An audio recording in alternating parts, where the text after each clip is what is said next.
Cool. What's up, you guys? I'm Emily Duncan, better known on the internet as MDunk. I am a business owner, so I own a health and wellness coaching company called Phoenix Athletica, and I've also been a content creator in the online space for close to a decade now. So in short, I am someone that exists on the internet and has built a business off of doing so. So that's my brief intro. There's obviously more to us as people than any intro could ever give us. But yeah, I exist in a very weird space where Chris and I were actually talking about this the other night, where pretty much the entirety of my professional career has existed through social media. I didn't start out I spent time in sport performance, working in gyms, working in athletic performance centers, stuff like that. But even then, the majority of my just professional life has been through social media and content creation in the online space. So that's something that I don't think a lot of people, even people that have gotten into social media, later in their life, have that perspective of. And so, yeah, I exist on the internet and do stuff. Yeah, that's fine. I feel like most people have digital selves, physical selves. Yours is just a little bit towards like the digital side, or at least like the public facing persona of right. Obviously, I knew you in person, and I feel like I knew you in person before I really knew you online, which maybe that was pretty backwards compared to how most people. And I love that. That's my favorite way to meet people. Like, because it's that like flipped perspective. It's like, no, I actually adore when people have no idea who MDunk is and they just meet me as Emily. That's my favorite thing. Yeah, well, part of that too, I would imagine like a lot of people that you're just meeting, they have probably been following you for a while. They have been seeing your posts. They probably know more about your life than even you do. Like they're up to date on like the MDunk gossip. And then they're like, wow, like you're nothing like what I expected. Or they're like, you're so different than you are online or than what I was expecting. That's probably like such a fucking weird thing to like have to deal with all the time. And, even though you're not necessarily different, I feel like people just come into that first like physical interaction with just this completely separate persona that they've dreamed up in their head of someone. And it's like, you're never going to be able to live up to that. You're never going to be able to meet that because you don't even know what the fuck that person is. And everyone just like in some way or another has that expectation shattered. And then you always kind of have to be like, well, yeah, like this is just who I am. I don't know like what you were thinking I was or like who you expected me to be. I feel like for myself, like that's something that I can probably semi-relate to, but obviously not to the scope and the depth that you've obviously had to deal with that. But kind of just coming back to my own like interactions with you and the way that I met you, I am someone who is not what I would consider to be like social media savvy, in the sense of like I don't spend hours of my day on social media. I don't follow influencers. Like I'm not up to date on like the latest gossip. That's never been me. So whenever we first met, like I knew of you, like I'd heard your name before, but I couldn't have told you anything other than like, oh yeah, Emily Duncan is a human being. Which is very accurate. Yeah, no, it's accurate. So then whenever we met, I was like, cool. Like, I'm not coming into this with any expectations, with any like, preconceived notions of who this person is. I know nothing. So I was able to kind of build up that idea of you just based off of your physical presence. And then started following you and started seeing like how you interact on social media. And I was able to kind of connect those dots almost backwards. Yeah. As people do. But then the more that I know you, the more that I've gotten to know you, the more that I kind of see how like the social media side, it kind of in a lot of ways is like your main persona that you have to play up to, which is weird, which is when you think about it. So like, I guess, how did you actually start turning into MDunk, I guess? Like when did that transition start? And like how did that happen? The metamorphosis begin? Well, yeah, like how did that happen? Because like I'm always so curious about I guess people's like rise to popularity whenever this social media, because it's so new and novel still. So I'm always very curious as like how that actually happens. Like was it someone randomly like posted you and then got a lot of followers? Was it just like this accumulation of like I'm consistently posting and people like me and I interact? Like how did that happen? Yeah. So it's funny. I always joke that I became a content creator / influencer on accident, because I started doing things, now people get into social media and they're like, I want to be an influencer. I want to be a content creator. I want to do this. I want to do that. And I'm like, oh, that's so weird to me because that's not how I did things. So Instagram kind of came about when I was in late high school. And at the time, I was just using it like any late high schooler would. You're posting about what you're doing. If you're going to a football game, you're posting about the football game. If you're baking cookies with your friends, you're posting about that. And so when I graduated high school, I got into lifting my junior year of high school, but then really into it my senior year of high school, and then much more into it my freshman year of college. So when I went off to college, I was in a not so healthy relationship at the time where he didn't want me going out, didn't want me making friends. And I was much less of the kind of strong and independent individual that I am now. So I just kind of listened to that. And so I was like, okay, well, I don't really know what to do with my time. So I like this lifting thing. I'm going to, go to the gym. I would watch Lane Norton videos in my free time, all of that stuff. But because that was what I was doing, that's what I started posting about. And so I've always been someone that I connect very heavily to writing. And this was, back in the day in like 2013 when people actually read the things you wrote on Instagram. Like you could write captions and people actually read them. Like, go figure. We are not there now. But I was just sharing about what I was doing. So I was learning about fitness and nutrition. I was studying dietetics at the time before I switched to exercise science. So I just shared what I was doing. And it was at a very opportune time because, like I said, like late 2013 and then into 2014, that was when fitness social media was like starting to grow. And this was, I just was organically doing it. And it just kind of happened before my eyes, if you will, of like, oh, there's people here. What's happening? What's going on? Okay, cool. And I started competing in bodybuilding in the spring of 2014 when I was 18. And I remember it was between 2014 and 2015. I went from just being like relatively normal person, like maybe a few thousand followers from my hometown, all that kind of stuff in spring of 2014 to then spring of 2015, I'd hit 100K. And back in that point in time, that was an astronomical amount of growth. And then the next year, it was the same thing, went from 100K to 200K. And so it was just not just because I was intentional with it. And especially once I started noticing it growing, I kept fostering it and all of that stuff. So it didn't just all magically happen, but it was a combination of kind of right skill set, being able to write well, connecting with people through writing, all of that, the intention behind it, and then timing. So it was a combination of all of those things that it was like the golden era of social media is what I call it. Like that 2013 to 2016 time was a great time to be on social media and to grow fairly easily if you did a few certain things right. So that's kind of like the origin story. It was just, I was a college kid that was falling in love with fitness and nutrition and started posting about it. And then a large number of people decided that they liked it. And a large number of people decided that they didn't, but more people decided that they liked it than didn't. No, yeah, we'll come back to the people that didn't because that's really interesting time. But I do think that's probably better to focus on the people who did, right? Mm-hmm. So you were able to build this following, you were able to become, I guess, this professional influencer, right? Whereas for social media, that didn't mean anything. And even now, it doesn't really mean anything because people use it so much that it's become kind of like vacuous. It doesn't mean the same thing that it meant back in 2014, 2015. Whenever you have like the Katie Hearns of the world that were just like exploding on fitness social media. But like you said, that was prime time. That was the time to get in, the time to actually take it seriously, because a lot of people were saying that they wanted to do this or they were trying to build a business online, but they were just kind of like fucking around. But if you took it seriously back then, you could get 100, 200, 300, 400, a million followers. And then now, like you have, 7, 8-figure businesses all over the place for people that took social media seriously back then. The algorithm is much different now than it was back then. Like you said, oh my God, it was catered towards a different type of content back in 2014, 2015. People actually read the captions. People cared what you had to say. It was much less competitive with TikTok, right? Where like everything now is, if you can't do it in 5 seconds, then there's no point in doing it. Just scroll on to the next thing. So like the attention span on Instagram has gotten shorter and shorter. So maybe now that's interesting to think about. Do you think that your skill set would allow you to grow an audience in the same organic way now that it did back then? The same skill set? No.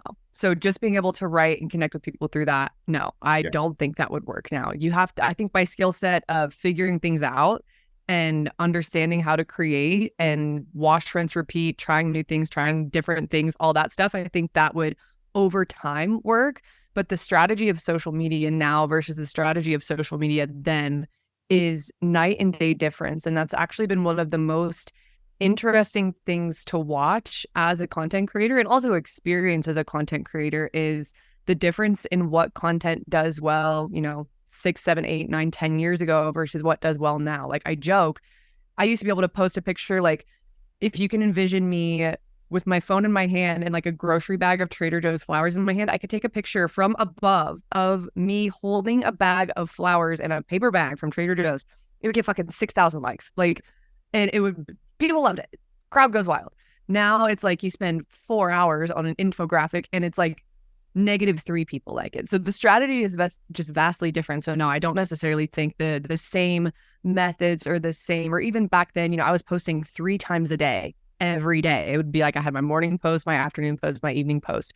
Everything about the strategy, the medium, etc., is different. I think the one thing that still does really well, that did really well back then and will continue to do well, is connection. So the way that we connect is different now. The attention span that we have for connection is different now. But I think one thing that will always set good content creators and great content creators apart, and also the ability to monetize a platform apart, is your ability to connect with people. And that's something that I think I've always done really, really well. And the best creators that I've seen do that really, really well. That is a really interesting point too, because something that I've run into myself is I try to be very consistent with posting, right? Like that's always been step one for me, just because content creation and especially social media is not something I want to really be doing. Like, you know me, my personality You're like, I have to do it. Well, you know me, like that's not really my personality. My personality is more like long form, like a conversation, a blog post. Those types of things I do much better with. Whenever it comes to just like attention grabby stuff, I'm like, man, like I can't, like that's really challenging for me to do, to switch my brain into the mindset of a consumer who wants that, because I don't want that. I want things that are a little bit deeper. But even as I'm looking back and thinking back, like Instagram started as a picture only platform. Yep. It was like a scrapbook. It didn't even have video at first. And then whenever they did have video, it was like 15-second max, right? Yep. Oh my God. I remember trying to fit like an entire training session into 15 seconds, like for content. I was like, I can't do this. Yeah. And like, it's crazy to think about that, because I do remember that time whenever, there were like 15-second maxes, and then they expanded that to a minute. And it was like, holy shit, this just opened up so much more that you can do in a minute. And then they had IG lives, and then they had like, you could say things IGTV. So even longer than a minute, you could do like, 20-minute videos if you wanted to on Instagram. Now we have reels. So like the ability to promote yourself through content creation on Instagram has gotten so much more expansive. I think we're just focusing on Instagram because I think that's the primary. It's the primary platform.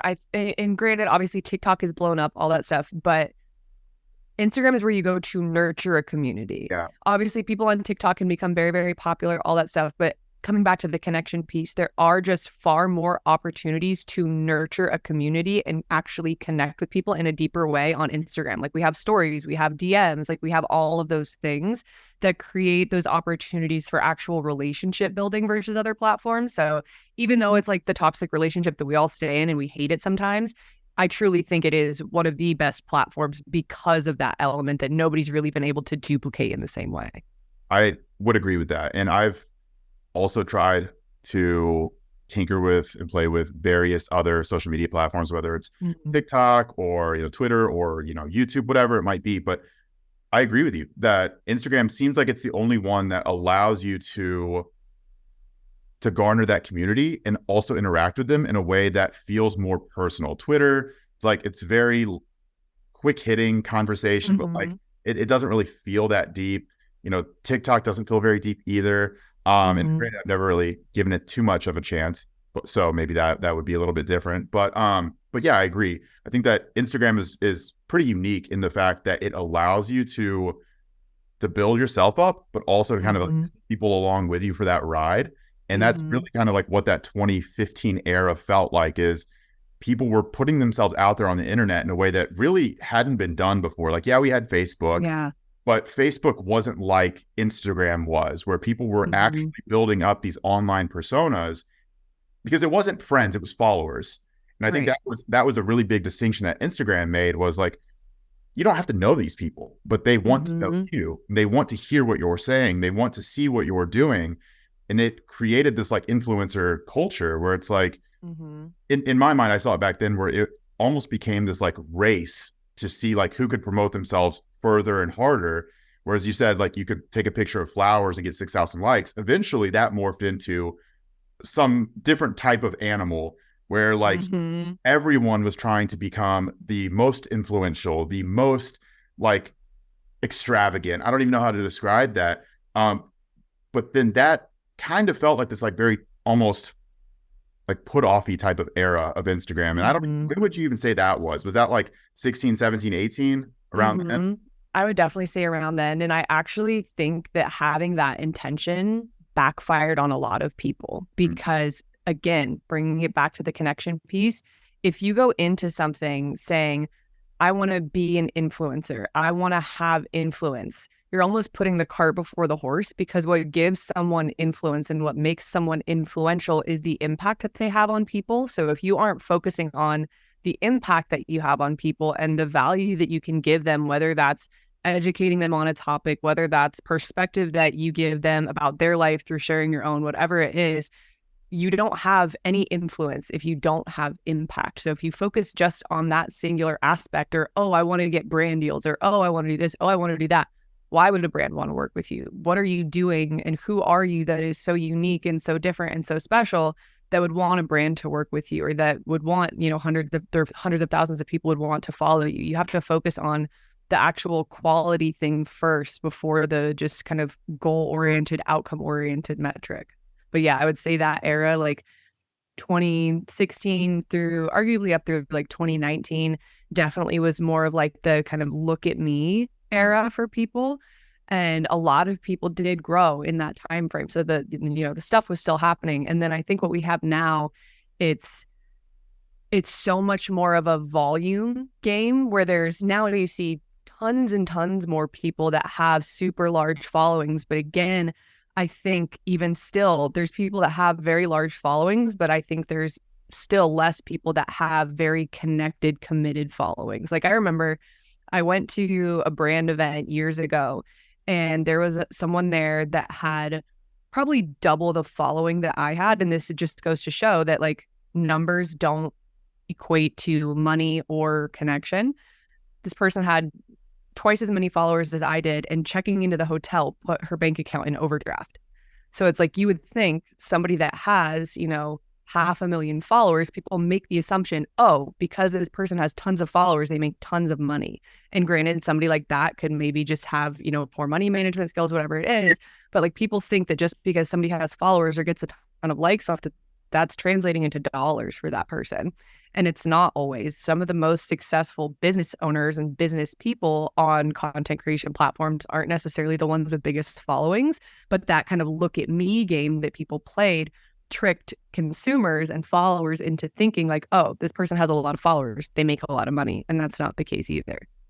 Yeah, it sounds very much like there's a fine line between people wanting to follow people or follow influencers and wanting to support them, but also there being like that voyeuristic aspect of Mm-hmm. looking at people's extravagant lifestyles that they could never relate to and being like, I'll follow you from afar, but like I don't understand you. I don't understand that lifestyle. It's cool to see you post your cars, Mm-hmm. your travel, your private plane, your boat, all that stuff.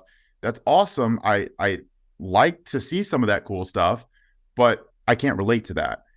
And Mm-hmm. one thing that I've noticed is like what you've mentioned before is like being relatable and being personable and being able to like talk truthfully to your audience about like what makes you human. It does Mm-hmm. round that audience that you have and allow you to, I don't want to say monetize them, but it allows you to get closer to them so that then Yeah. you're able to provide value in a more tangible way. So Mm-hmm. I do think that there is an aspect of like being able to monetize the people that you have that follow you so that it doesn't feel grimy, so that you're actually giving them Yeah. something, because there is a transfer there, whether it's addressed or whether it's silent, right? If you're putting content out there, you are providing some value that your audience finds it worthy to follow along to. Mm-hmm. And on your end, I would imagine that there is like a silent expectation of like, all right, like how do I make this worth my while? I'm putting a Right. lot of effort into maintaining this social media, maintaining my account, maintaining my followers, nurturing them. How do I get something back from this? How do you do that without it feeling like unethical or scummy or like you're taking advantage of people? Because that feels to me like that there are so many ways that can go wrong to where you can Mm-hmm. really like put off your entire following and Mm-hmm. lose them.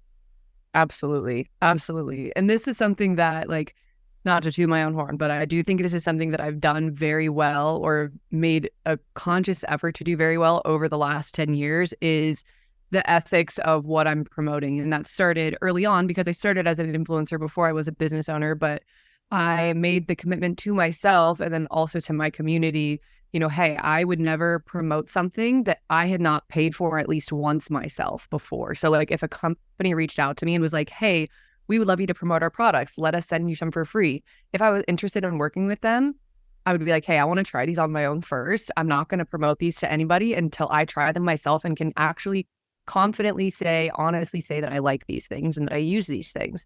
And that's something that I stuck with very, very passionately over the last 10 years. And then when it comes to just even my own products and services, I'm like, I mean, obviously we're all biased towards our own products and services, right? But like, would I actually pay this money for this thing? Would I actually want this service? Would I want this thing, et cetera? But I think for just content creators in general, it comes down to a level of personal integrity of, hey, yeah, I can, because there were definitely opportunities that I could have made fuck tons more money if I had said yes to something that wasn't actually in alignment with me, my brand, my message, etc. But in the long, and that's the short game, right? But in the long run, because consumers, while not always the most intelligent at times, I'm a dumb consumer sometimes, but in general, when it comes to like reading the room, consumers are generally pretty smart. And especially if they've followed someone closely for a long time, they can tell when a partnership, when a brand deal, whatever, is it feels jarring when you see somebody post like an ad or whatever. And it's like, wait, you, for one, never one talked about this thing ever in your entire life. Two, this maybe is even like contradictory to some of the things that you said or expressed before. But like people pick up on that. People pick up on inauthenticity really, really quickly. So while it could make you, thousands, tens of thousands, hundreds of thousands, however much that brand deal is worth, in the immediate, it actually dilutes your brand, your personal brand, because that's what all content creators and influencers are. You are a personal brand. So like now I'm a personal brand and have like an actual brand. But when you dilute that, when you water that down, when you muddy that, you actually cheapen it in the long run because what you're doing is breaking trust.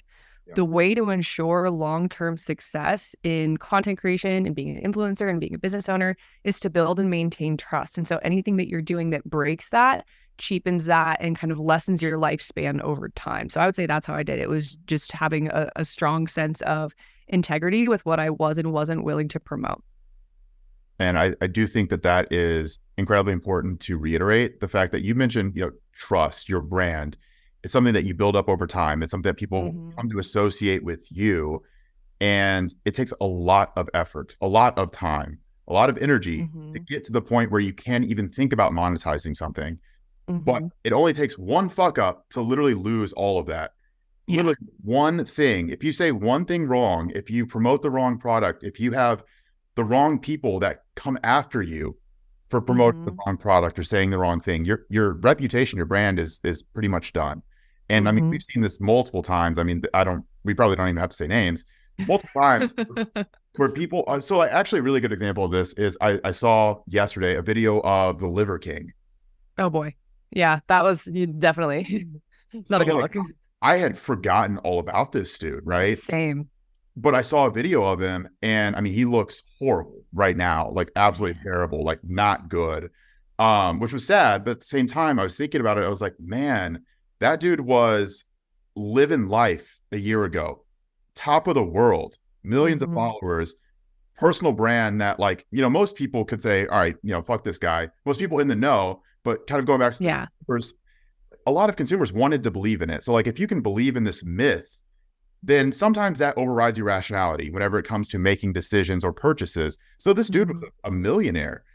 And now he's a nobody, and no one takes him seriously. No one takes his brand seriously. No one purchases from him. No one will trust him ever again because essentially one thing, but he really fucked up.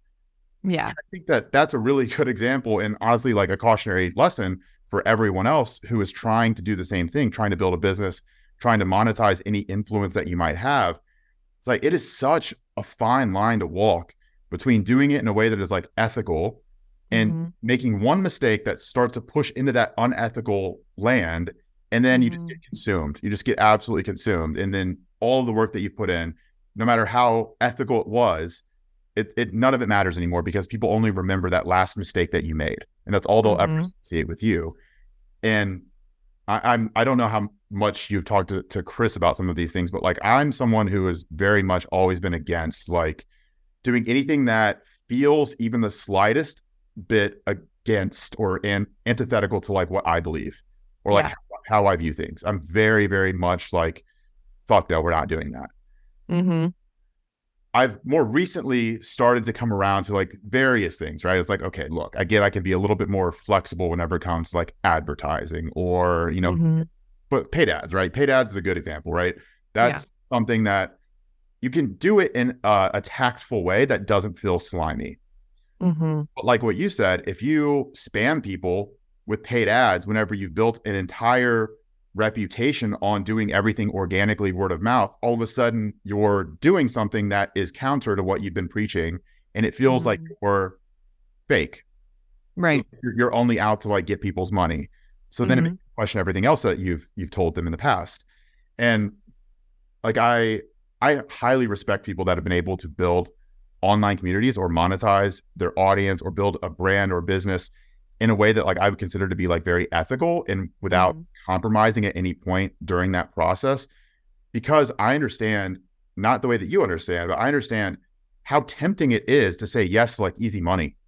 Like, especially whenever you're someone who has never been around that type of money or those opportunities before.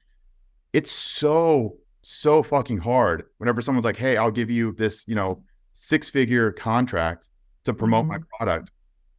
Most people would say yes to that. Like, I struggle to say no to that no matter what it was. Like, I don't even know what the fuck anything. Oh yeah, that reptile brain just kicks in. It's like, yeah, of course I'll do this thing. Sure. Like, but again, it's like it's sacrificing the long term for like short-term gratification, the short-term payoff of something, but not really thinking about like what damage this could potentially do if it turns out to be a bad thing, if it turns out to be a fake product, if it turns out to be like a company run by Liver King, right? So again, like associations are also super important as well, especially with what you're doing, which maybe that's a question I want to ask you right now. So I'm going to ask right now. Like, how important have associations been with you growing your audience, and how important has it been to make sure that your associations are healthy rather than potentially getting in with the wrong people? Yeah. So this is a really interesting question because it's funny, like I cognitively know that I have associations now, but it's like those associations are more just like my friends now because we've grown up in this together. Like I would even include you, one of those people. Like we've come up in this thing together, and it's like, oh, we're like colleagues and also friends now. Like, cool. Back in, especially I would say like 2015, 2016 YouTube era, a lot of us growing on YouTube at the same time, like collaborations, doing collab videos, like sharing each other's stuff, all that stuff was a really important factor for growth back then. I don't know, because I'm a little more disconnected from the actual like influencer side of things now, like how much people are collabing and doing stuff like that and the impact that it has. But it has a massive impact on brand image. And it's tough, right? Because as a content creator, as somebody that has a lot of people that don't like me for their own personal reasons that are not necessarily accurate representations of me, there's on one hand, like you do have to be cautious about who you associate yourself with. And on the other hand, there's also a deep empathy of, what if that's not who that person actually is? Because I know what it's like to be painted in a way that's not who I actually am or is not actually true. But it all kind of comes back to the same thing of, for me, a big value of mine is authenticity in how I create content, who I associate with, whether that's in my professional life or my personal life. And so asking myself the question of whether it's a brand partnership or it's just a friend that I make through social media, does this relationship feel authentic to me? So like if it's a company approaching me to work with them, try their product, etc. Like one of the partners for my podcast is Element. Very authentic, very naturally aligned partnership because it's like, yo, I use your product. I love your product. It very naturally integrates into my day. Absolutely. Hell yes. But if somebody's going to come to me with, like an underwater basket weaving kit, I'm like, not really my like target market, target audience. Like, so same thing. It would feel really, really jarring. But as far as just like associations and relationships, it is something that as much as you want to be able to say like, oh, kumbaya, just be friends with whoever you want to be friends with, like all that. And I do that. I have also seen, the repercussions of people literally sending me messages or putting in question boxes. Why are you friends with XYZ person? They did this or said this. And that's a very weird thing to navigate. Like if you're listening to this and you've never, and like you're not in a like content creator or influencer or business owner type position in this way, just think about how weird it would be if somebody came up to you on the street and was just like, hands you a microphone and is like, why are you friends with this person? They did this, like, da, da, da. It's just a weird thing. So it matters and it's important and it's strange. So there's not really a perfect answer for that because it's something that I still don't fully understand because even though I am like in this position, whatever that position is, I'm a very like keep to myself, mind my own business, do my thing kind of person. So even though I've been doing this for a decade, it's still at times like, oh, people care about that. Weird. Yeah, no, and I think I've maybe passively been an observer to some of these things in the past where like there are, like you said, there are tangible associations that you can have through social media and through business ownership, through influencing, whatever. They don't even have to be friendships, but you can be related to people through the digital world. Yeah. And if you're related strongly to someone who does something bad or things come out about them that are less than savory, like you could also be dragged out, like your reputation, your brand could kind of get dragged through the mud. Yeah. And, for myself as a business owner, I understand that because whenever let's say if you go into a partnership with someone, you have to be very cognizant of their brand and their public persona, things that they're going to do. Like, are these people that own this company, are they a liability? Do I have to worry about them saying or doing the wrong things that will potentially smear my company, even though I wasn't involved with that at all? And that's something that not a lot of people really have to think about in their daily lives with their friends, because you can almost always keep a friend at arm's distance in terms of like their actions and being able to condemn your friend's actions. If your friend cheats on their spouse, you can be like, well, I don't agree with that. They're my friend, but I didn't do it. But if you're in business with a company that commits fraud, all of a sudden people are looking at you like, well, what the fuck have you been doing? Like you publicly tied your brand to that brand and now they're going down. What are you going to do? And, that's a really sticky situation whenever you have so many things tied up into your public persona. And like just speaking candidly, like I would be very, very cautious if I were in your position of associating with like anyone to the degree that like people could see that online and say, oh, like Emily is in that friend group, or Emily, like she supports this, or she is closely tied to this company or that, whatever. Like I would be very, very, very cautious about literally everything that I did. And that's not even getting into the fact that like, people already like to grill you and like go through your life with a fine-tooth comb, which we can talk about next. But like, I don't even understand how you can make decisions. I feel like I would be paralyzed from, well, it's made, like from decision making. Oh yeah, it makes you want to be like even more of a hermit, right? It's like I'm just gonna like go off and like hide in the mountains and not talk to anyone. And it's funny, like not funny. It's very frustrating. But it also frustrating, but also has forced me to be more strong and resolute and all of that, like in my beliefs, my values, etc., what I will and won't associate with. But it's like, oh, people will go so far as to be like, oh, this person that you know, for example, like this is a classic example, like so and so that you know and have associated with in the past, they have supported Trump or whatever. So Yeah. because they believe that and because they are outspoken about that, you must be a Trump supporter too. When I have never once said that, like I've never once said one way or the other. And that's just like one example, but people are so ready to and willing to kind of copy paste your associations onto you and to assume that if you are associated in any way, then you think the exact same way, or you believe the exact same way, or you behave the exact same way, or whatever.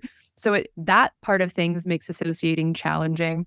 And then there's also the flip side of where I've definitely experienced kind of, and this is like, oh, woe is me, but like fear around making connections because, oh, is someone going to use me? Because I've definitely experienced that where I've had people ask my friends to hang out with them when they're hanging out with me.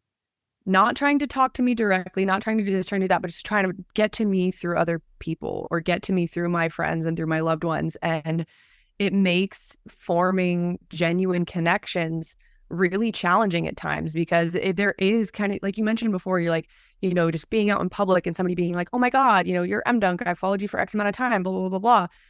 It automatically shifts the dynamic in a way where on my end, I'm like, ooh, I don't get to show up as the human Emily right now. I have to be M Dunk right now because and those two people are the same person, right? But it just creates a different narrative when it's like, oh, I've built you up to be this person in my mind, which is also why I've tried really hard to show people my humanness online and like my struggles and all of that to remind people like, hey, I'm a person. I'm not perfect. I'm going to fuck some shit up sometimes. I'm going to have bad days sometimes. That's normal. That's okay. But yeah, it has made actually genuinely connecting with people really challenging as well, especially if somebody's like had a preconceived notion of me as a person online or whatever. And this is maybe my thing to work through because there's probably plenty of relationships and wonderful friendships that I have not pursued because I've felt weird about somebody being like, oh, I follow you. Do you want to do this and do that? And I'm just like, oh, that feels strange. And I feel like I am being watched. And because it's like a two-way mirror. That's the analogy that I make with social media all the time is it's like, you can see me. I don't see you in the same way because you're watching my stuff, but I don't see or know you. So yeah, it does alter the way that you connect or feel like you can connect with people on both ends of kind of like the connection spectrum. That actually doesn't sound strange at all to me because there would never be a moment where I would be able to let my guard down if I was in your position. Yeah. I've actually thought about this before with other people, not necessarily you, but other people that I know that have large social media followings. And in my head, I've always thought about the fact, like, how do they know if someone is using them or not? Like how do they know if someone is genuinely wanting to be their friend versus if they're only wanting to be their friend so that they can get a few followers from that interaction? And I mean, obviously that's so shitty to even have to think about, but that's the reality of the situation that you're in. Like you said, it's a two-way mirror where everyone can see you and can see the world that you're living in, including the people that are in your world at various times. So there is an incentive for people to pop into your world for even a brief period of time, because that might mean that other people will see them through that mirror. Right. And like, it's crazy to me that people think like that, but I know that a lot of people do. And again, you know, I could not imagine having to navigate friendships and interactions with that underlying everything, but that does have to underlie everything. Like, I couldn't blame you if you were just like this cold-hearted bitch to everyone.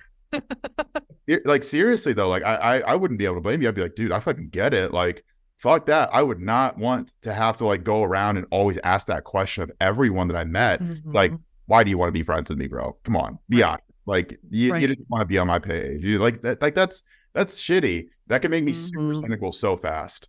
Oh, and it definitely has. And it's funny, like Chris and I have had this conversation a lot because it's really jarring for me as somebody that is so open-hearted. Like, I am like mama wolf energy, like, let me love you, come into my life, like all of the things.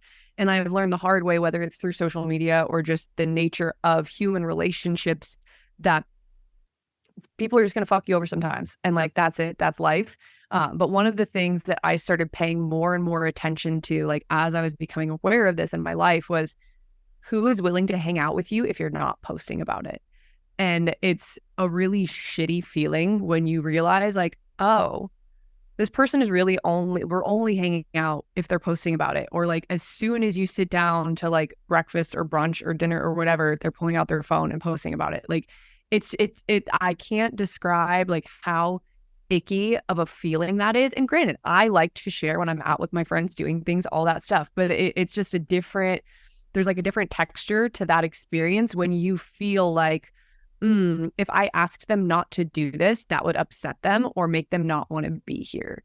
And it's just a very weird, very sticky, icky feeling to have. And it definitely has, and I try not to lean into this too much. And I try to lean into more of my like natural open-hearted nature, but it has kind of increased my capacity for cynicism when it comes to just humans and human interaction, most definitely. You mentioned the compulsive posting, documenting everything, everywhere that you go, every interaction that you make, every meal that you eat. Have you ever felt that pressure and like noticed it and been like, why the fuck am I doing this? I would imagine that it was probably more prevalent like a few years ago, whenever, like you said, you were posting 3 times a day, like you felt like you've always had to be active on social media. Now it feels much less like there's that pressure to document every 10 minutes of your life.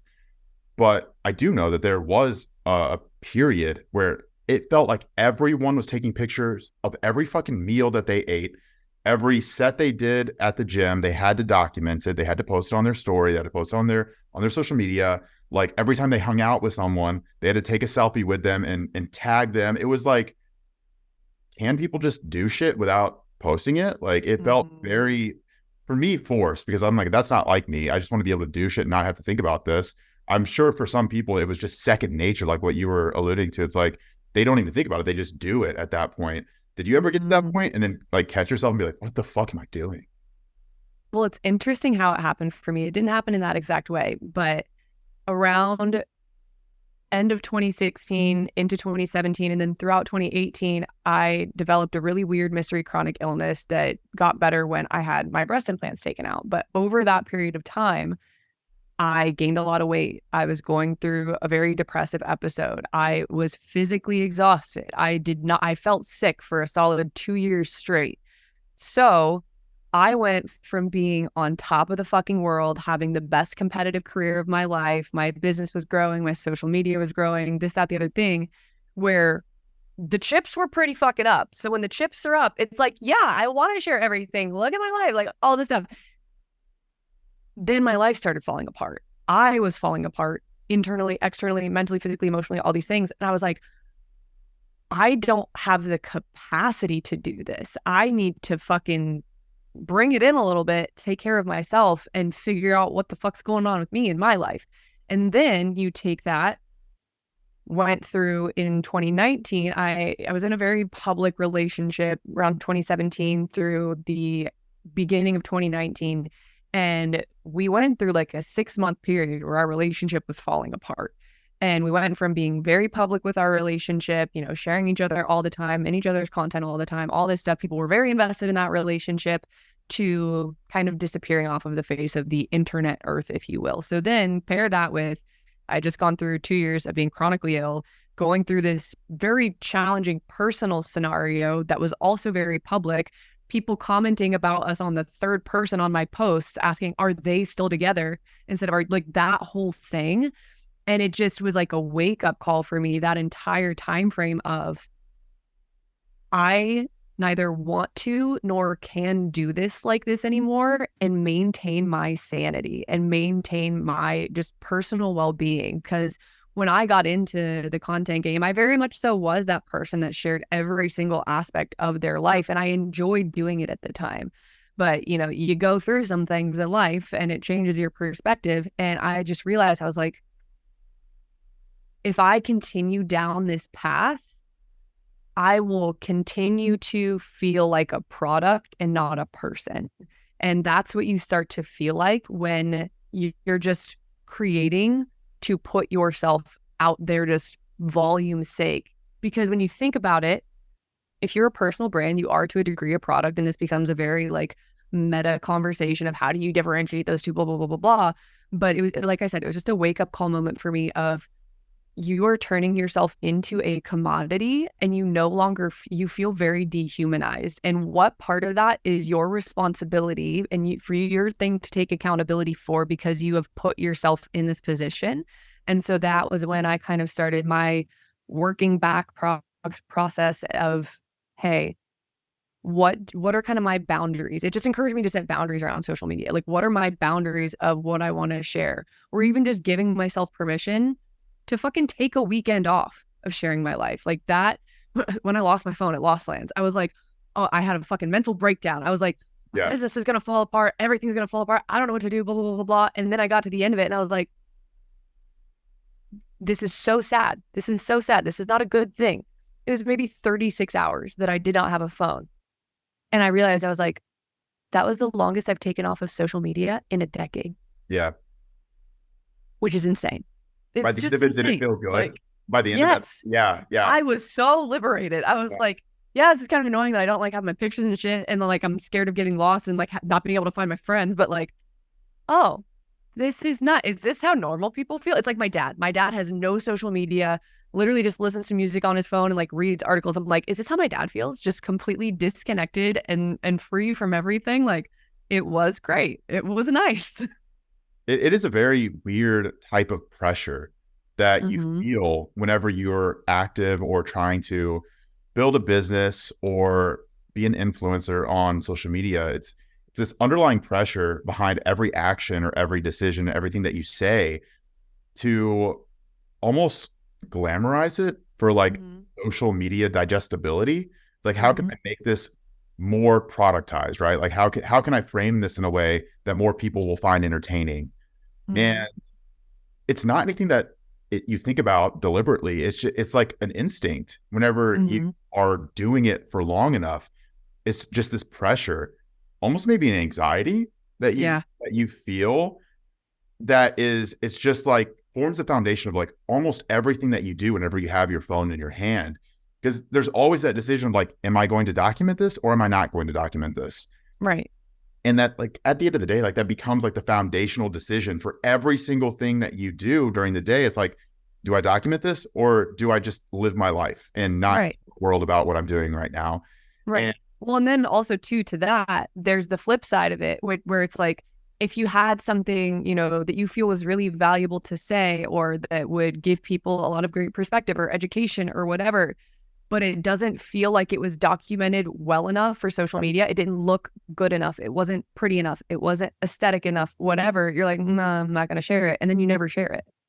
So it's both sides. Yeah.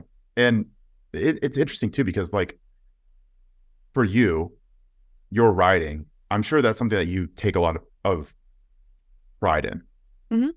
I'm sure also you probably take a good amount of pride in like your speaking ability. Yeah. But there's also that aspect, like what you said, you almost have to like put a frame around it in a way that makes it prettier to be able to post it on social media. So like the writing no longer is enough. The words that you're speaking are no longer enough. There has to be some graphic with it. There has to be some music with it. There has to be some editing associated with it.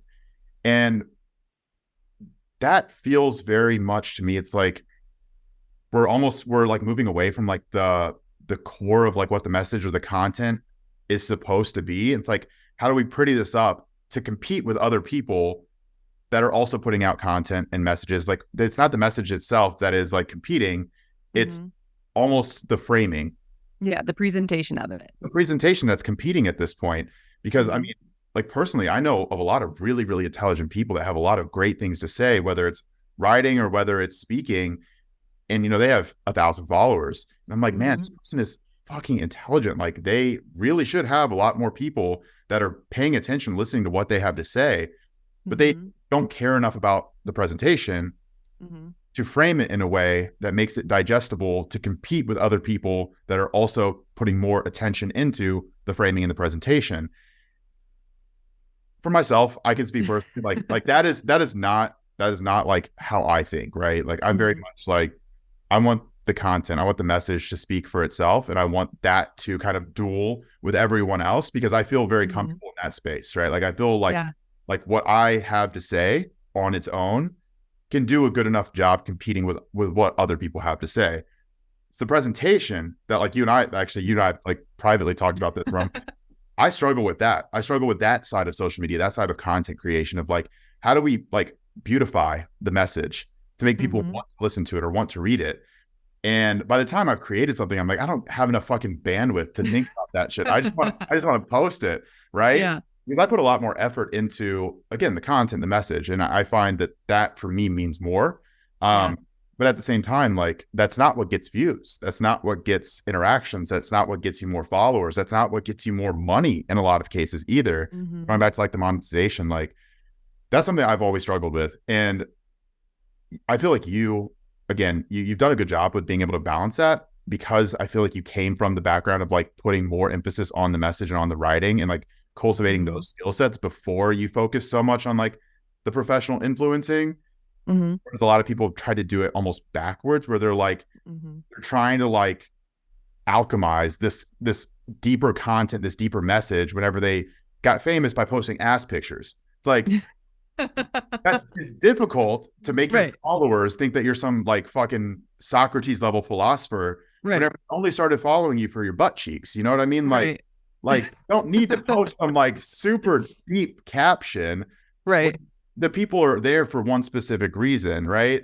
And maybe Mhm. that's me being kind of like surface level, but I do think that there is something to say about like what built you your content, what built you your brand to begin with, right? If it was Mhm. something that's a little bit more sturdy than ass pictures, maybe that allows you to morph into that, framing, that beautifying Mhm. aspect on top of the content.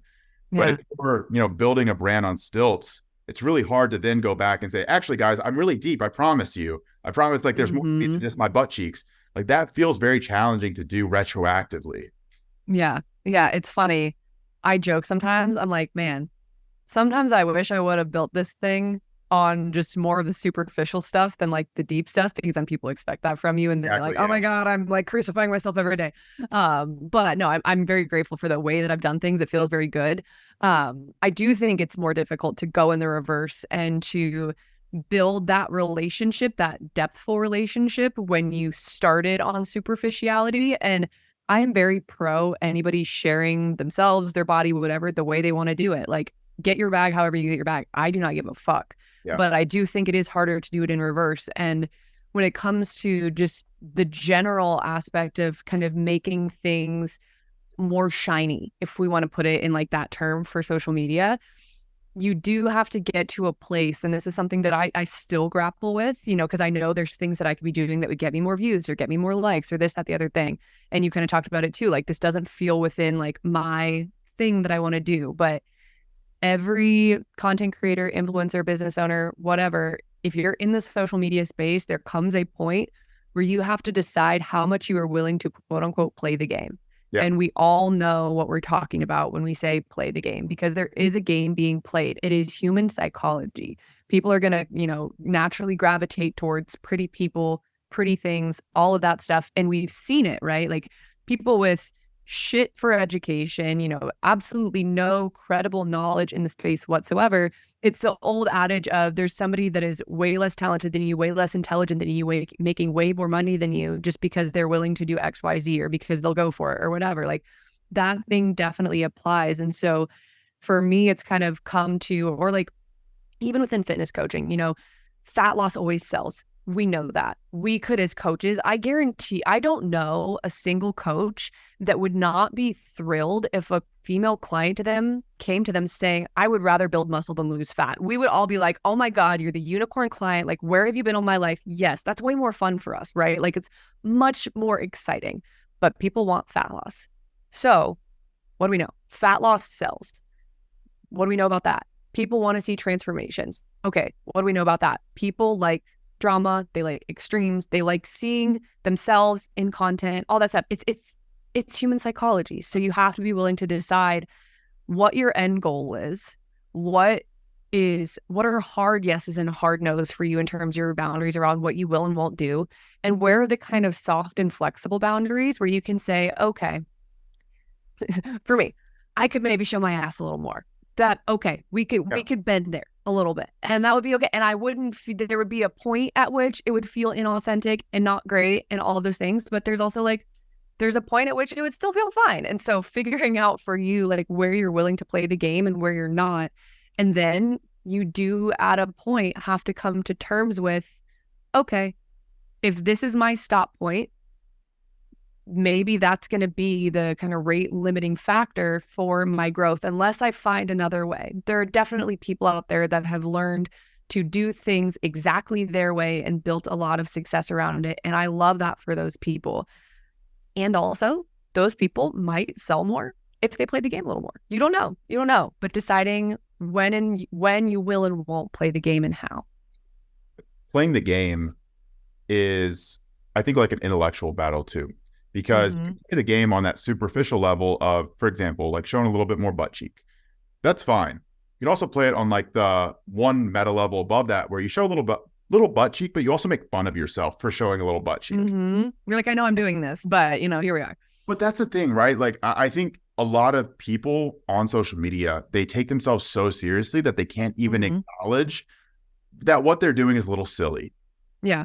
But it is playing the game. And for myself, I found that like, if I can mix in just a little like self-deprecating humor with the things that I know are kind of goofy about social media, it's like, makes it a lot easier for me to say, okay, fine. Yes, I'm doing all of these training videos without a shirt on. Do I, fuck no, I don't need to be. Am I trying to get more views, to get more interactions? Obviously, that's the only reason I'm doing this shit, right? Like there are clear reasons behind making certain decisions. But if you acknowledge them and just joke about it, I find like that makes it so much easier to make those decisions. It doesn't feel as sticky. It doesn't feel like you're actually having to like make concessions or compromise on like your own morals to do those things. And for me, it's not even a moral issue. It's always been like does this feel like I'm doing things just because everyone else is doing it?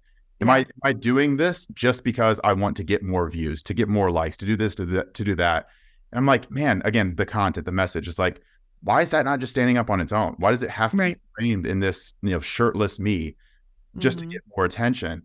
But if you play the game, you understand that there are certain things that just collect eyeballs for no other reason, right? Like if I wanted to get a ton of views on a video, I would not have me do it. I would have one of my beautiful clients do that exercise demo.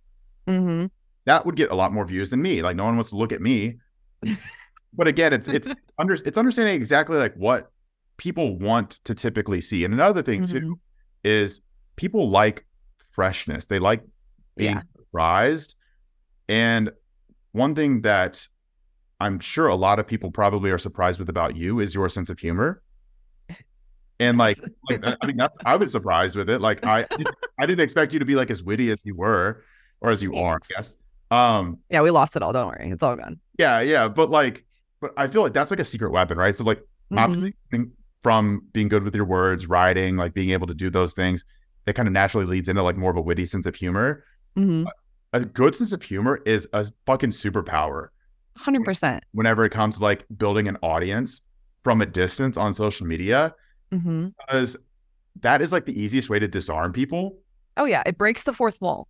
It does. Because it makes people, it helps people remember like, oh my God, wait, this person's a person too. Like, and we can shoot this shit back and forth. And like, I think what's also really helped me, and I think even you do this to a degree too, is like, because I am also at the same time a very like in my word, like well-spoken, oftentimes I speak very intensely or very matter-of-factly or whatever, like just in a way that you wouldn't expect from somebody that is also then in like the next slide or the next story or whatever gonna go like crack a joke or like be goofy or be weird or whatever, or like be witty. Like people don't expect people that are very intellectual to also be funny, or women that are very attractive to also be really intelligent, or whatever the kind of juxtaposition is. When you can have juxtaposition in your personality, in your content, in your branding, in your messaging, it automatically draws people in. Like you're correct, it's a superpower, it's the strength. Yeah, and before we go deeper down that rabbit hole, well, actually, we're just going to avoid that rabbit hole because that's probably like way too deep for us to get into in this conversation.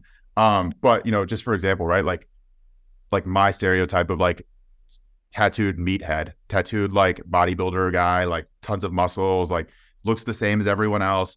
But then if you get to know me, it's like, actually, like that's not the persona at all. Like that's not the like, if anything, I'm like contra that in a lot of ways. Like I'm not that at all. But I do agree with you, like that juxtaposition with like creating contrast with your personality versus like your public persona versus your like your private persona, and then also like the way that you look, the way that you act. Like the more of that contrast that you can create, the more that it keeps people off guard, and they're like, what I can expect from this person. But then it's like intriguing, it's interesting to be, like, follow along with that. I do want to shift into the downside of social media and talk a little bit about your maybe not negative experiences with being in the position that you're in. I don't think anybody expects that it's all rainbows and sunshine whenever you have hundreds of thousands of people staring at you all the time and dissecting every decision that you make, every post that you put up, every word that you spit out. But at the same time, they probably don't understand like just how fucking vile and toxic it can be whenever you're in the limelight. And you're not even in what I would consider to be like the true limelight, like the limelight. Like you're in the digital limelight, which is kind of different. It's a niche. Yeah. But maybe you want to just talk a little bit about like how difficult it can be at times to be a real human being behind like the public facing digital persona. Yeah. Oh, that's like an entire podcast in and of itself. I will never forget the day that I found out that there were hate pages about me. So this was back in 2016. I had just gotten home from a trip, like an influencer trip, and there was a bunch of chatter happening on the internet that day. And so I decided to Google my name. And this was back before Reddit was what it is for fitness. It still existed, but this was back like vintage era when there were actual websites devoted to it. They were called like Guru Gossip, Get Off My Internets, like those places. And I discovered on that day that I had my own entire section dedicated to me that at that point in time was probably at least like 30, 40, 50 pages long. And so I just start going through it. And the first thing that I remember seeing was, and this was definitely not the worst it ever got, but the first thing I remember seeing was someone was expressing that they no longer liked me or they were annoyed with me because I started buying my makeup from Sephora instead of the drugstore. And after that, someone goes, oh yeah, well, she's just a trust fund baby.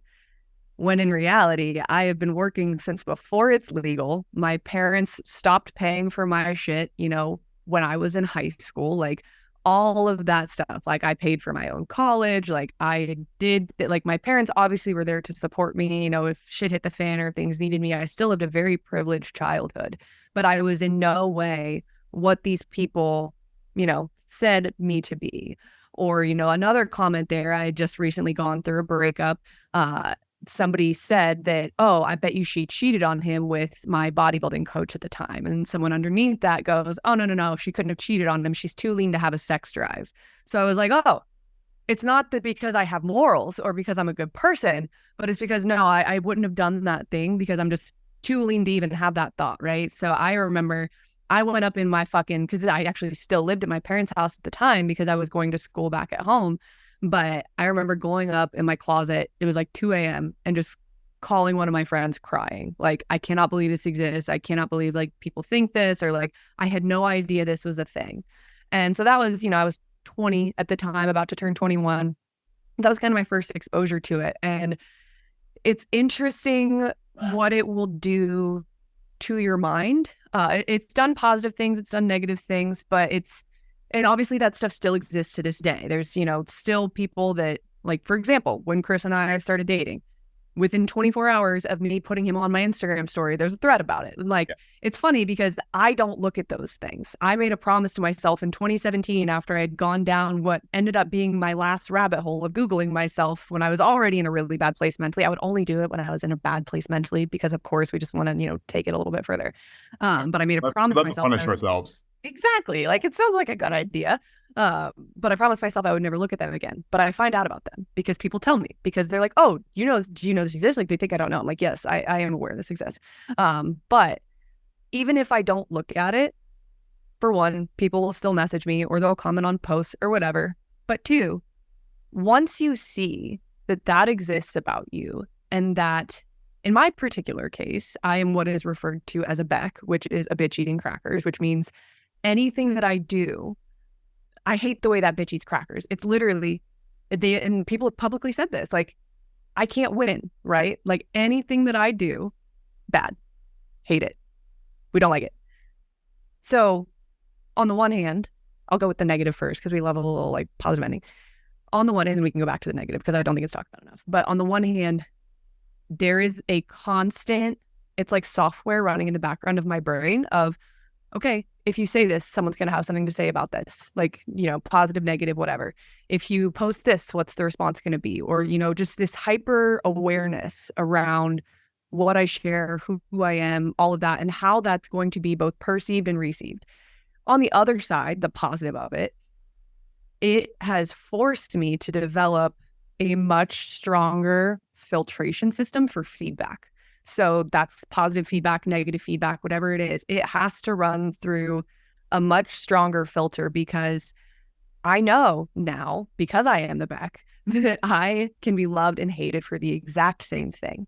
Yeah. And so if somebody's giving me a really positive piece of feedback, oh, you're so smart, you're so beautiful, you help me so much, whatever, or you're a narcissist, you're the worst thing that's ever happened on the internet, whatever it is, like, I have to ask myself, do I think that's true about me? Do I actually feel this way about me? Do I feel like I'm showing up in my integrity, or, that I am this nasty thing that somebody has said about me, blah, blah, blah, blah, blah.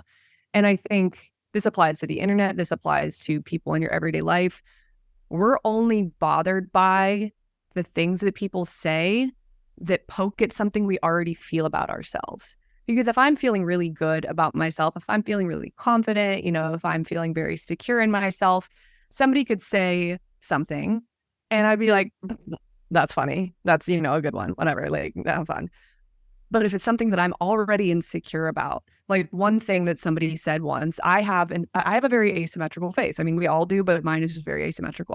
My left eye droops a little bit. I remember there was a day when somebody commented on, this was now an Instagram account for gossip that would share people's shit, but commented on something they had shared from me and was like, why does it look like half of her face is sliding off? And when that happened, I felt insecure about that at first because I was already insecure about the asymmetry in my face, right? Now I can kind of laugh at it. I'm like, yeah, I have facial asymmetry, like we all do. Who gives a shit? But I don't think people realize, and it's definitely also different being in kind of the niche limelight, like you said, versus the big limelight, because for a lot of celebrities, they're PR managers, or they have teams managing their social accounts, whatever. For me, that's me.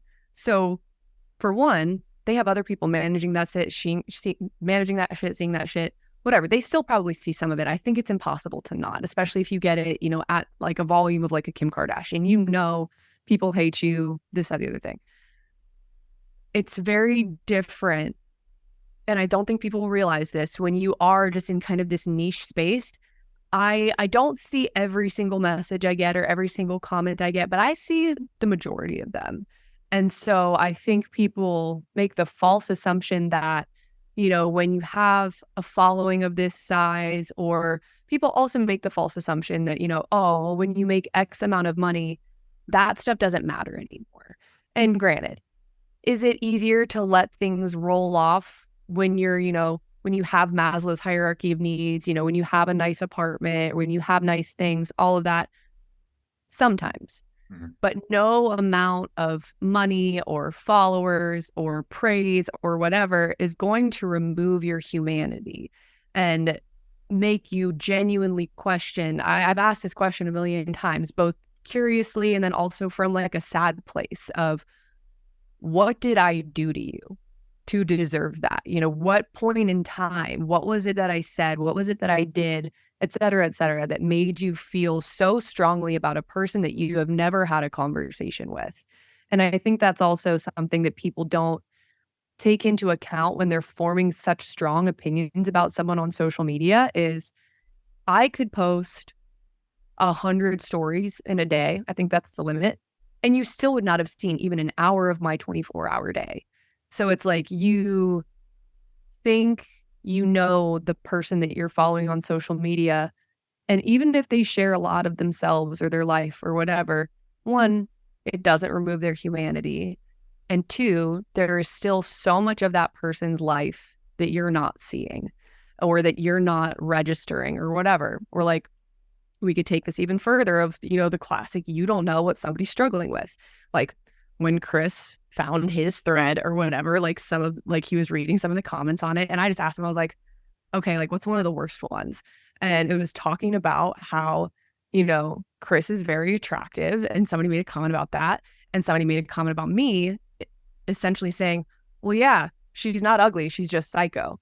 And I'm like, ooh, I mean, I've openly struggled with mental illness on the internet. Maybe I just don't share about that anymore, kind of thing. So people just don't realize what they're doing with what they're saying, and that it's meaningless when in reality it's not. This might be a really weird question to ask, but how do you actually feel about those people that care so much about you to post about your life, your relationships, your social media, on social media or on Reddit? Like, how do you actually feel about those people? Because in my mind, I'm trying to put myself in your shoes, and obviously there would be, you know, like this bitterness, this anger, like maybe even a little bit of like hatred towards these people. But at the same time, it's like, dude, I feel so bad for you.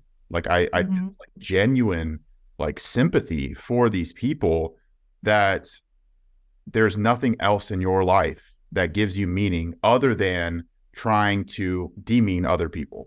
Like that seems like such a sad existence. And I do think about it. I'm like, I want to be angry at that type of person, but I almost can't be, because I'm like, there's something else clearly that is missing in their life, that they're trying to fill that void with, like being nasty to someone they've never met in their life, or like presumably have never met. They have to like hide behind anonymity to say these things. It's like, that is like so just, oh fuck, like that's so, like so many levels. And it's like, there's got to be something underlying, someone who would act like that. And my only like instinctual reaction is like sympathy. Yeah. I've actually never been asked that question before. That's a really good question. Like, how do I actually feel about these people? Because there's definitely times when it hits me on a bad day and I hear about something and I get mad or I get sad or whatever. But at the end of the day, for one, curiosity. Like I've always joked, but not joked. I'm like, I want to see a documentary of the day in the life of what these people are doing. Of an internet. Like what yes.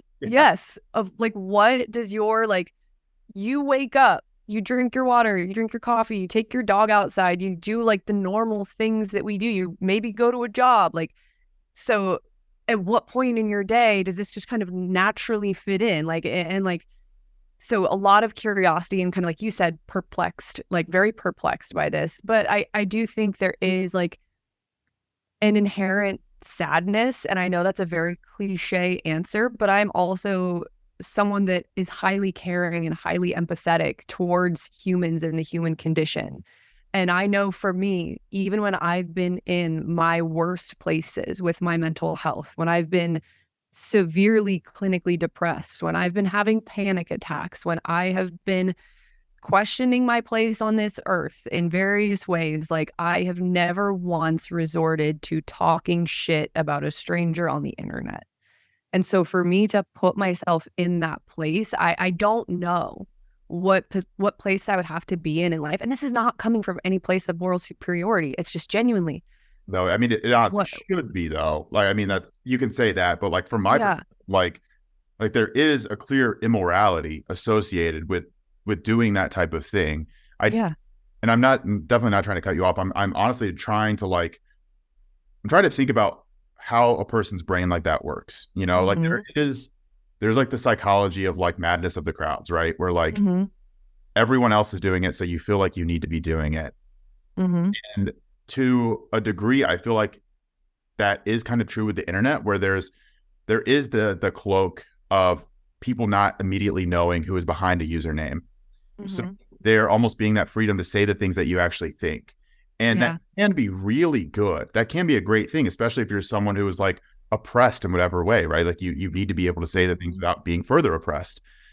But at the same time, like it does open that portal into where we are with social media and where we are with like allowing people to say things without any consequences that directly affect or can directly affect people's well-being. You know, like mm-hmm, you're online and you're saying like, oh, so and so should kill themselves, like they're useless, like they're like everyone hates them.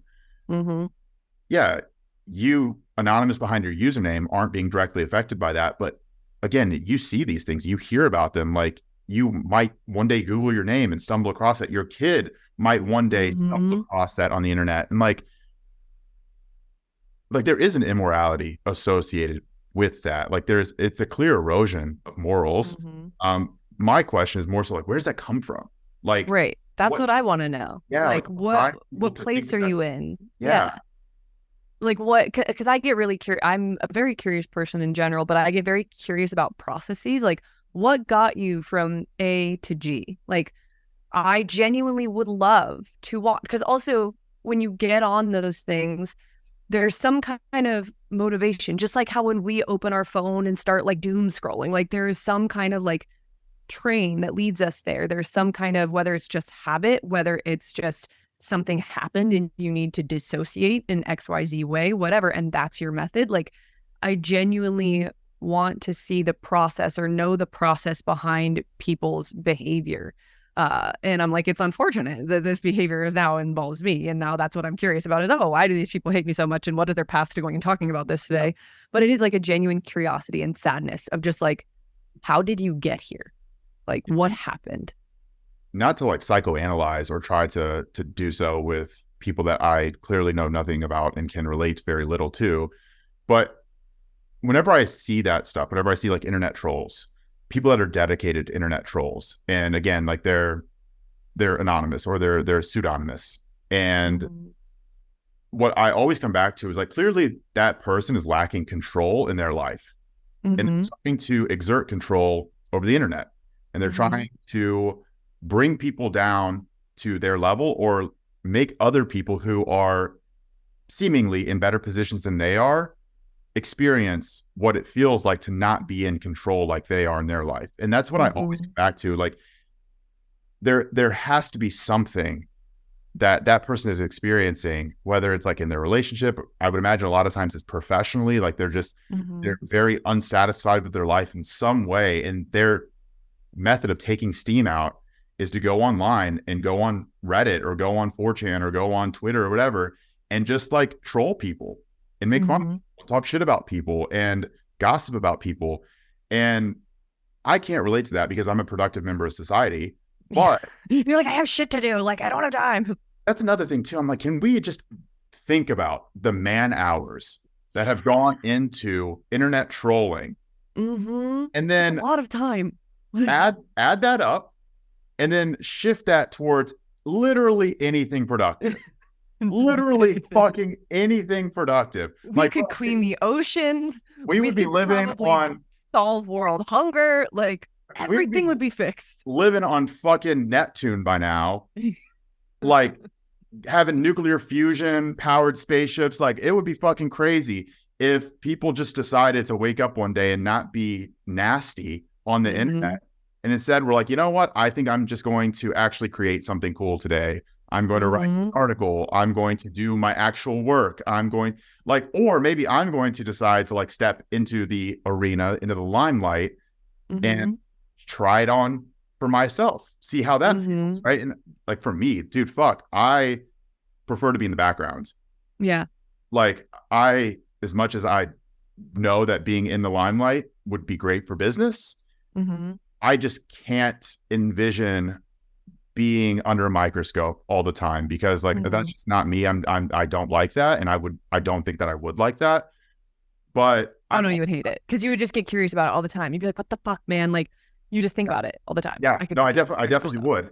And I think that's what almost gives me empathy for people that have hundreds of thousands or millions of followers, especially if they've almost backed into that position where Mm-hmm. they've become very popular almost by accident. And Yeah. then at that point, it's like they're just trying to maintain where they're at. They're like, Mm-hmm. fuck, I'm not even wanting this. I don't want this. But they, Yeah. by no decision or choice of their own, have a gigantic following. I feel a lot of empathy for that because I can almost relate to that feeling of like, how the fuck do I get out of this situation that I've created? Mm-hmm. Not everyone is like that for sure. Not everyone will ever be like that. But I can also imagine people who are internet trolls being thrust into that limelight and absolutely fucking hating every minute of being Mm-hmm. in the center of attention, sitting in Mm-hmm. front of the class without anything to say. Mm-hmm. And that is so many people's fear too. Public speaking Yeah. is like probably, I mean, maybe behind fear of heights, maybe the most popular fear. It's actually it beats the fear of death. Does it really? Mm-hmm. People are more afraid of public speaking than the fear of death because psychology time. Our monkey brains, we perceive, obviously, if we say something stupid, if we say something that makes people laugh at us or make fun of us or makes us look dumb, then our monkey brains see that as we're going to be rejected. What do monkey brains take rejection as? We're going to be cast out from the tribe. What did that mean in prehistoric times? If we were cast out of the tribe, we were sentenced to death because humans could not survive by themselves. So people have such a deep fear of public speaking. And I think if we took that top of funnel and brought it down, being seen in our imperfection as the ultimate threat of death, because that's what it meant prehistorically for us. So yeah, people fear public speaking more than death. Which is, again, interesting because people that actually put themselves in the position of public speaking or being the center of attention, they're the ones that receive, I mean, rightly or wrongly, but like the most criticism, right? But Mm-hmm. oftentimes also the most baseless and the least sympathetic criticism as well, where it's Mm-hmm. the attacking type of criticism. It's not the Yeah. constructive criticism, which most people in those positions probably want. They're like, hey, you disagree with me with what I'm saying, with what I'm doing. Maybe propose a better solution. Tell me Yeah. I should be doing better rather. Give me feedback. Yeah. Exactly. And Chris and I have actually had these conversations about problem identifiers, but not problem solvers. Mm-hmm. Like The internet as a whole. there's so many people that love to point out problems, love to point out all of the ways the world is burning right now. It's like as soon as you go, hey, well, what would you do differently? They're like, well, that's not my job. That's their job. Mm-hmm. Like, well, yeah, no shit, fucking idiot. But like, again, you can only point out problems or flaws in someone or things that you dislike about what someone's saying or their persona or what they're doing so many times before it's like, yeah, no shit. We've all discussed this. I know it. Mm-hmm. She knows it. Like, give constructive criticism, give feedback, let her know Right. the things that like she can actually improve and the ways that she can improve them, rather than just Mm-hmm. saying, "Oh fuck, like M is such a narcissist. Like she's Mm-hmm. so psycho. She posts like this meaningless content all the time. Look at her. It's like, well, what would you do differently in her position to Mm-hmm. accomplish the goals that she's trying to accomplish? Like, Mm-hmm. it again, it's one of those things where I don't know the answers to a lot of these things, so I just shut the fuck up.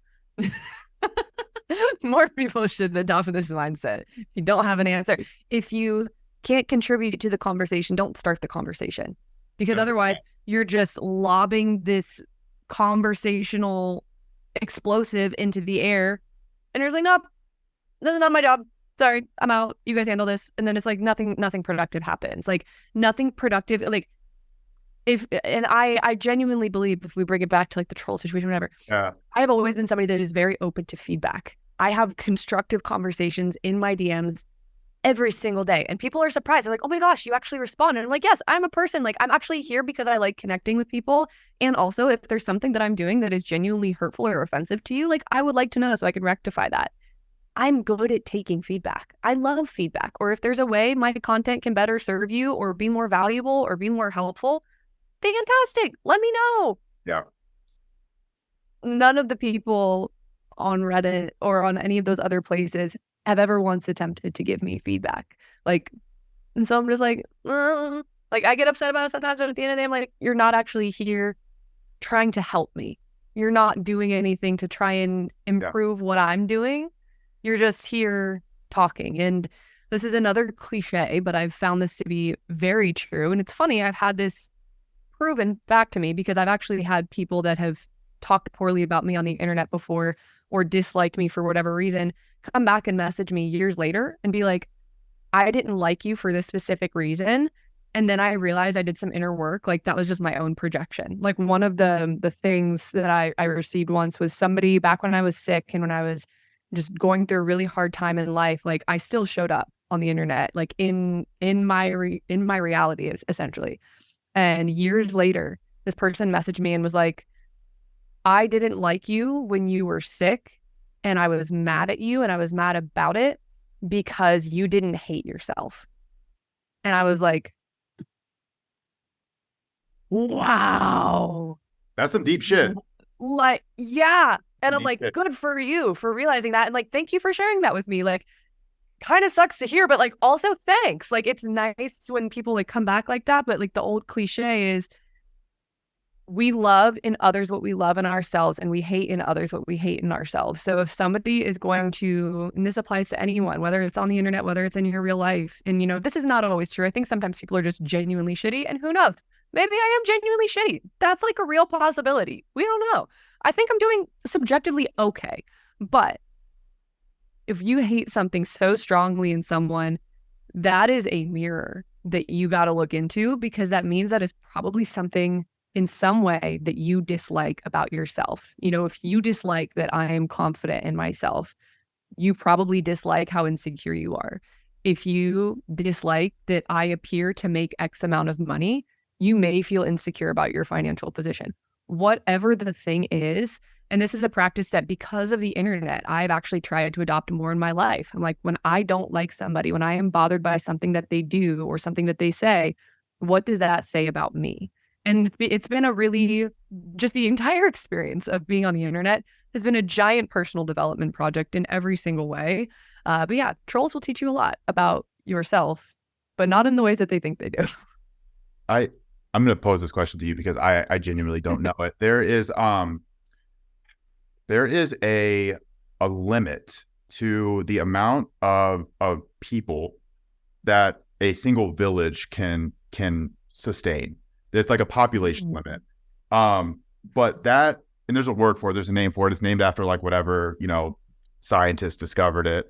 But essentially like that is the limit to the amount of friends that one person can have. And we can only have so many acquaintances, so many people that we know, so many people that we remember on like a day-to-day basis, but we can also only have so many people that we're close friends with intimately. And social media has greatly expanded that natural barrier to the point where, you know, if you have 200, 300,000 followers, 1 million followers, you know, there is an expectation to have somewhat of an acquaintanceship with a good amount of those people, whether it's digitally or whether it's in person, whether it's at meetups or whatever. It's not natural. And I think that's the thing. You like, we're kind of going back to just like evolutionarily, the monkey brain. What is the monkey brain used to? The monkey brain is used to small villages. We're used to like tightly packed clans, tribes that we get to know and trust very intimately.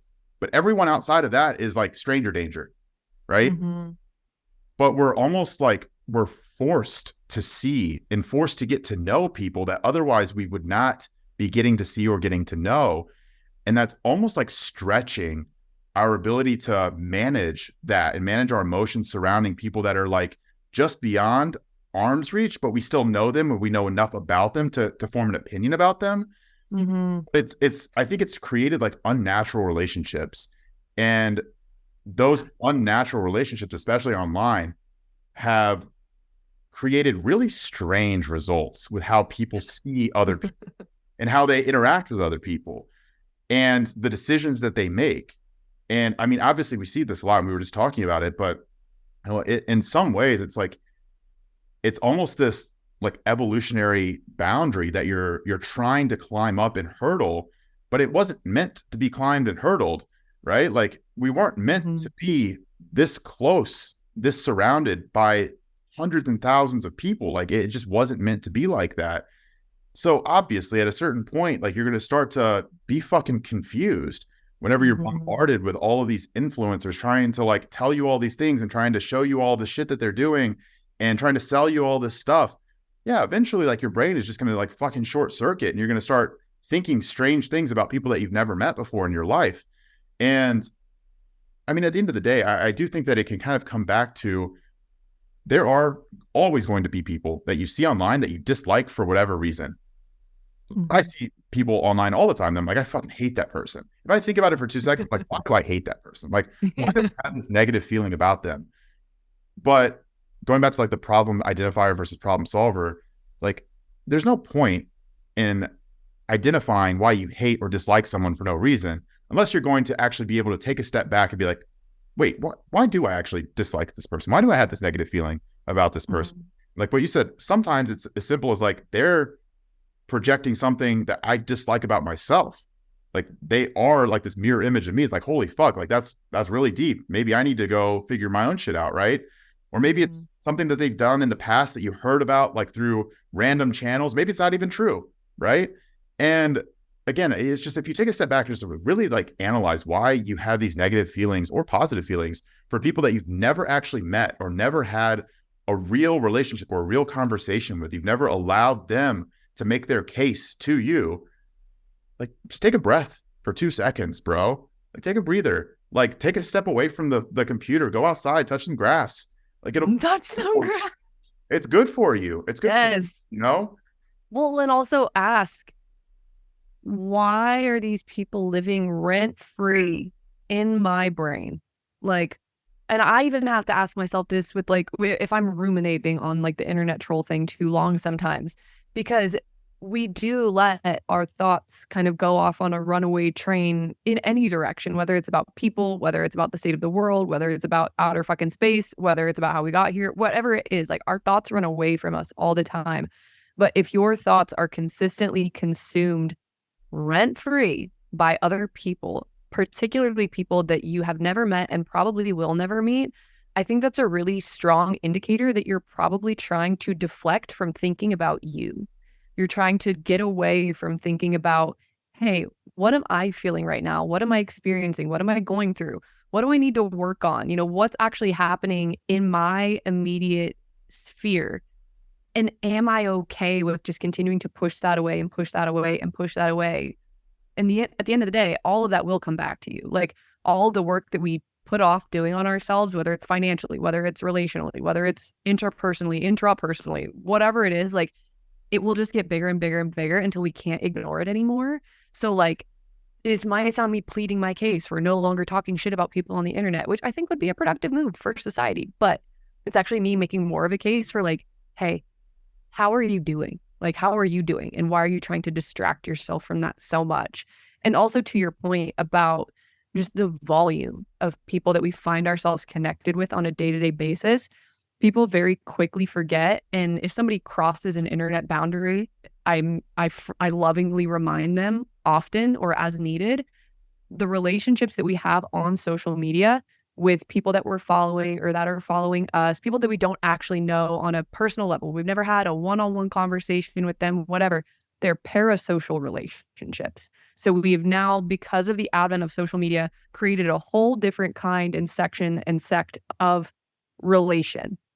Parasocial relationships. They are not actually real relationships in the sense that we know each other depthfully. And so something that I've come to understand about myself is I have an ever-growing and sometimes seemingly almost infinite capacity for connection. I love connecting with people. Even as an introverted person, love to connect.